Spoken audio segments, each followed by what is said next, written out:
खसरा बीमारी के चलते मुंबई के गवंडी स्थित इलाके में 7 बच्चों की मौत, जिसमें एक ही परिवार के 3 बच्चे 2 दिन के भीतर जिंदगी और मौत की लड़ाई में जंग हार गए।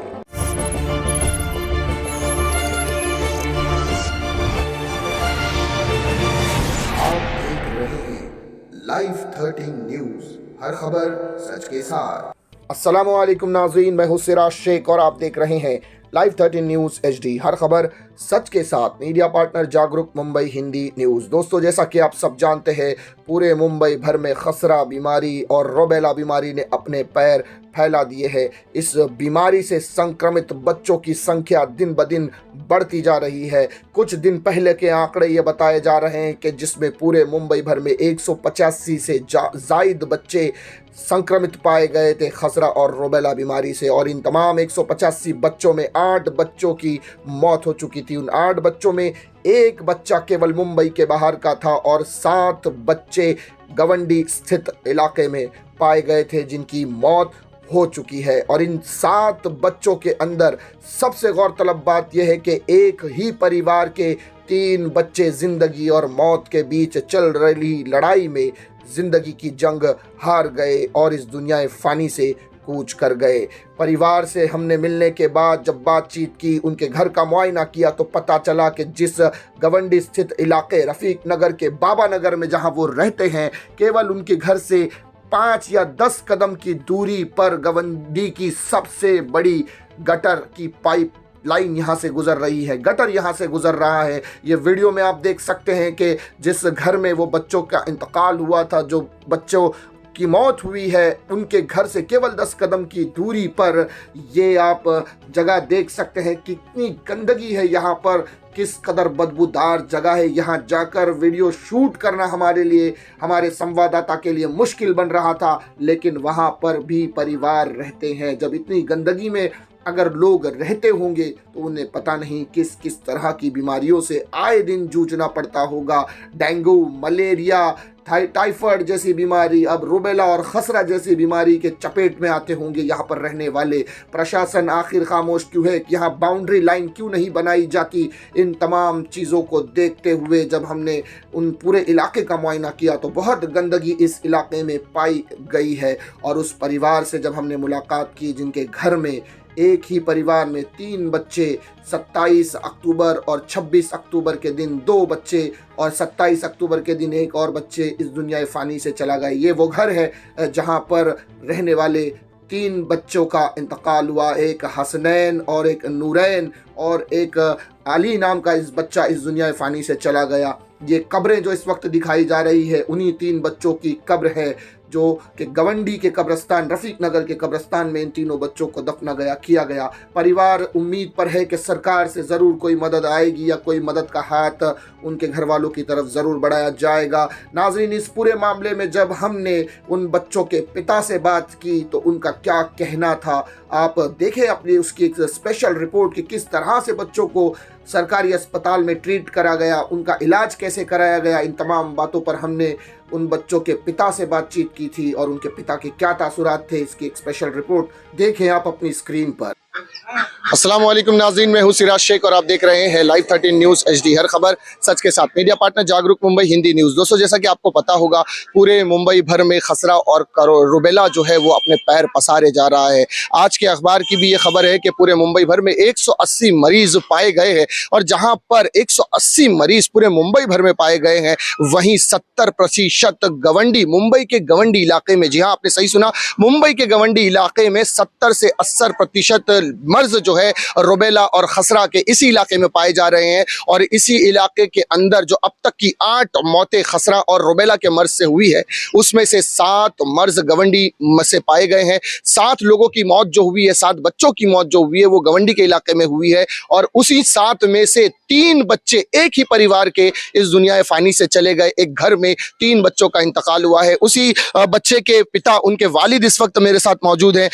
इनसे बात करते हैं और पूछते हैं कि जो इनके बच्चों का इंतकाल हुआ है, क्या इन्हें औपचारिकता नहीं मिली थी? क्या सरकारी अस्पताल में जब ये गए थे तो टीकाकरण वगैरह, वहां पर ट्रीटमेंट इनको बराबर नहीं मिला था? इस बारे में इनसे बात करते हैं। भाई, सबसे पहले तो बहुत दुख की बात है कि आपके परिवार के 3 बच्चे, आपके घर के 2 बच्चे एक इंतकाल कर गए। तो जब आपको पता चला कि आपके बच्चे बीमार हैं, तो जब आप उन्हें अस्पताल ले गए थे तो क्या अस्पताल में उन्हें अच्छा ट्रीटमेंट नहीं मिला? हम अस्पताल में लेके पहुंचे वहाँ, तो पहला तो मेरा जो नूरेन खत्म हो गया घर पे, तो उसको देख के बड़े वाला शौक में आ गया। फिर हॉस्पिटल में लेके गए, बेहोश हो गया। वहाँ ले जाने के बाद में डॉक्टर ग्लूकोस लगाने लगे, तो बोले नस नहीं मिल रहा है बच्चे का, तो ग्लूकोस लगा के इसे छोड़ दिए।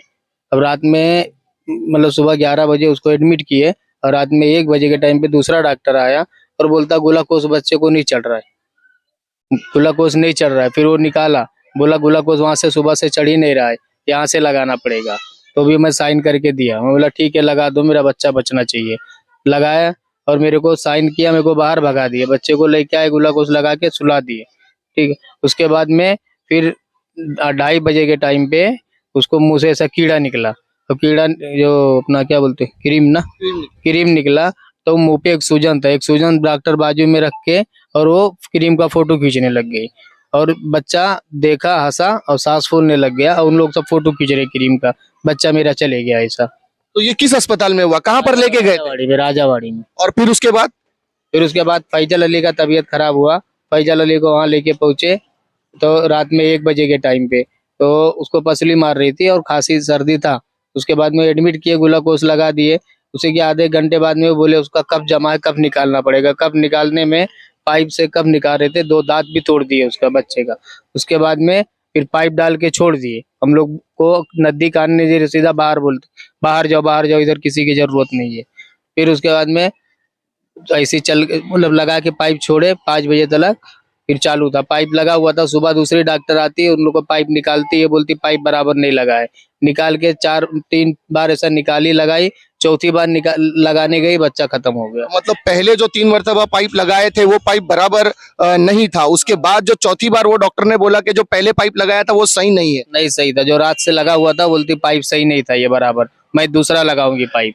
तो हम लोग मना किया, बोला लगाए रात से तो बच्चा तो अभी अच्छा है, देख रहा है, सांस भी सही है, तो वापस क्यों आप लोग अंगुली करे? तो बोले नहीं, बराबर पाइप नहीं लगा है। मना करने के बाद में पाइप डाल रहे, निकाल रहे, डाले निकाले, चौथी बार में बच्चा खत्म हो गया। तो ये पहले बच्चे का जब इंतकाल हुआ वो कौन सा दिन था? ये 26 तारीख को रात में, यानी 27 तारीख को 2:30 बजे के टाइम पे। और दूसरा नूरैन का?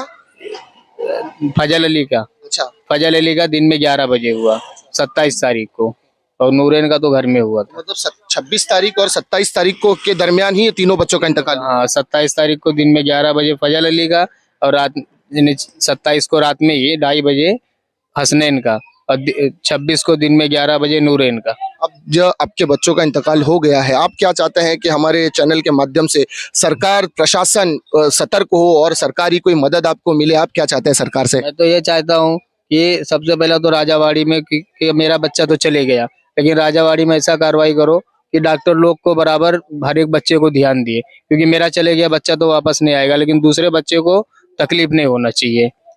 और सरकार से कुछ आप उम्मीद है आपको कि जैसा कि सरकार को जो अब करना है वो आप कर सकते तो करेंगे।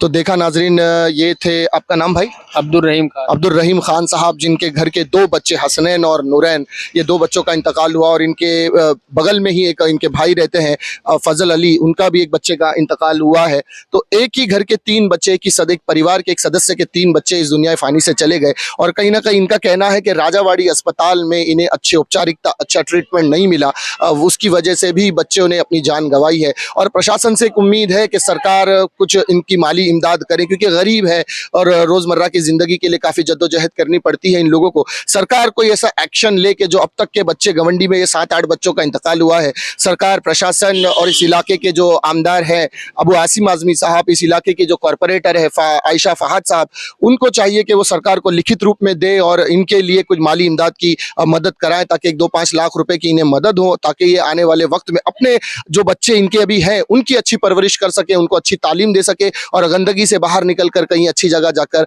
रह सके। मैं Siraj Shaikh, live 13 news HD से। नाज़रीन, फिर मिलूंगा किसी नई खबर के साथ, तब तक के लिए मुझे दीजिए इजाज़त। शब खैर। देखा नाज़रीन, ये थे उन मृतक बच्चों के पिता जिन पर इस वक्त दुखों का पहाड़ टूटा हुआ है, और किस तरह से उन्होंने बताया कि जब वो बच्चों को राजावाड़ी अस्पताल उन्होंने इलाज के लिए दाखिल करवाया था तो वहाँ पर किस तरह का ट्रीटमेंट उन बच्चों को दिया गया, जिसकी वजह से वो बच्चे ज़िंदगी और मौत की लड़ाई में ज़िंदगी की जंग हार गए। इस वक्त इनके घर पर बड़े ही शोक का माहौल है। माँ और अदर भाई बहन दुख में डूबे हुए हैं। यकीनन माँ का दिल ही जानता होगा कि इस वक्त उनके 2 बाग के फूल इस दुनिया से चले गए और कब्र के नीचे आज दफन है, आराम कर रहे हैं। ये जो आप कब्र देख रहे हैं, ये उन्हीं बच्चों की कब्र है। इस वक्त पूरे घर पर शोक का माहौल है, और इन तमाम चीज़ों को देखते हुए रज़ा एकेडमी के जानिब से कुछ माली इमदाद भी की गई है। उलमा ने आकर ताज़ेदारी भी की और कब्र पर जाकर बच्चों के लिए दुआएं मग़फ़िरत भी की, और उनके घर वालों के हक़ में भी दुआ फरमाई कि अल्लाह ताला उन्हें इसका बेहतर अज्र अता फरमाए। उम्मीद यही थी कि कहीं ना कहीं सरकार से मदद आएगी, और इसी उम्मीद पर उनके घर वाले बैठे हैं कि सरकार शायद उनके बच्चों की मदद कुछ करेगी। अब देखना यह है कि कितने जल्द सरकार की तरफ से मदद आती है, क्योंकि वो उनके परिवार वाले इस वक्त उम्मीद से हैं कि शायद सरकार की जानिब से कोई हाथ बढ़ाया जाएगा मदद का। इलाके में समाजवादी पार्टी के कॉरपोरेटर हैं, MLA समाजवादी पार्टी के हैं, उनसे भी गुहार लगाई गई है कि साफ़ सफाई का अधिक से अधिक ख्याल रखा जा सके, ताकि ज़्यादा से ज़्यादा बच्चे जो इस वक्त गवंडी में इलाके में जो कि खसरा की चपेट में आ रहे हैं, उनका बेहतर से बेहतर ट्रीटमेंट हो सके, उन्हें बेहतर से बेहतर इलाज मिल सके। उम्मीद करता हूँ नाज़रीन ये सेगमेंट आपको पसंद आया होगा। मैं Siraj Shaikh, live 13 news HD से फिर मिलूंगा किसी नई खबर के साथ। तब तक के लिए मुझे दीजिए इजाज़त। शब खैर।